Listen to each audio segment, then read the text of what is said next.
Hello everyone, this is জোসেন from art distribution. আজকে বানাতে চলেছে আমি একটি ক্লাউড ল্যাম্প। তার জন্য প্রয়োজন হবে আমার একটি বক্স, যার আমি সুন্দর মতো সাজিয়ে নিয়েছি। তারপর আমার প্রয়োজন হবে একটি কার্ড বোর্ড, এটা শক্ত একটা কাগজ, তার মাঝখান দিয়ে আমি একটি কেটে নিয়েছি গোল করে। তারপর আমার প্রয়োজন হবে একটি ফাইভ অ্যান্ড একটি প্রয়োজন হবে একটি তুলো প্যাকেট। এটা আমাকে সাদা সাদা ক্লাউড বানাতে সাহায্য করবে।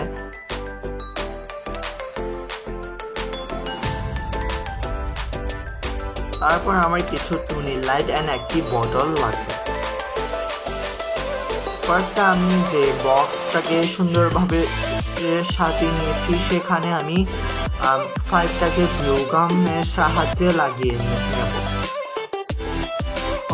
আর একটি কথা, গ্লু গান ধরার সময় আপনারা সাবধানতা অবলম্বন করবেন, না হলে আপনার হাতগুলো পুড়ে যেতে পারে। ফার্স্টে যখন আমি গ্লু গাম ধরছিলাম তখন একটু করে হাতটা পড়ে গেছিল। সরি এভরিওয়ান, আমি কিছু কথার বলার সময় ভয়েসটা আটকে গেছিল। তারপর এখানে আমি ভালোভাবে গ্লু গাম দিয়ে লাগিয়ে নিলাম যাতে শক্ত হয়ে থাকে। তারপর আমি এই শক্ত কাগজটাকে ফাইভের উপর দিকে ঢুকিয়ে এই বক্সটাকে ঢেকে ফেললাম।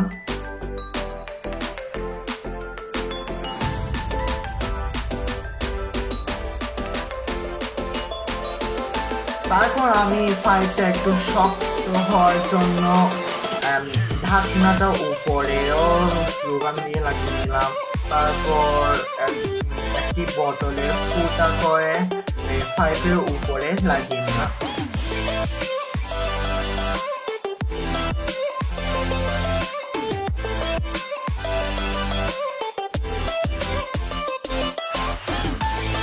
বোতলটা যেন এই ফাইভ থেকে ছুটে না যায়, তাই আমি ভালোভাবে গ্লু গাম দিয়ে লাগিয়ে নিলাম।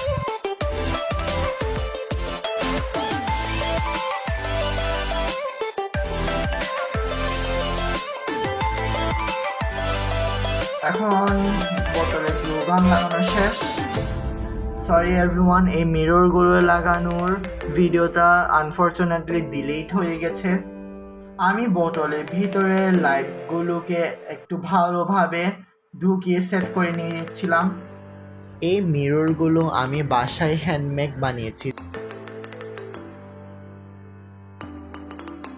তারপর আমি নিয়ে নিলাম সাদা সাদা তুলো, যার আমার ক্লাউড বানাতে সাহায্য করবে। ফার্স্টে আমি বোতলের উপরে গাম লাগিয়ে নিলাম। তারপর আমি গামগুলো যাতে সব দিকে পড়ে, তাই একটি ব্রাশ নিয়ে গামগুলোকে উপরে বা নিচে লাগিয়ে নিলাম। তারপর সেই গামের উপরে তুলোগুলো লাগিয়ে নিলাম।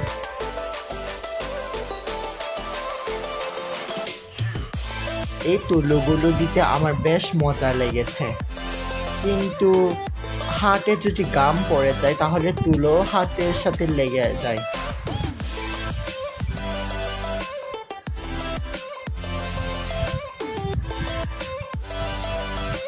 আমি এবার নিচের সাইডগুলোতে একটু গাম লাগিয়ে নিলাম, যাতে নিচের সাইডগুলোতেও তুলো বসানো যায়। এবার আমি ফাইভের লাগিয়ে নিলাম গাম। তারপর ঠিক ফাইভেও তুলোগুলো লাগিয়ে নেব।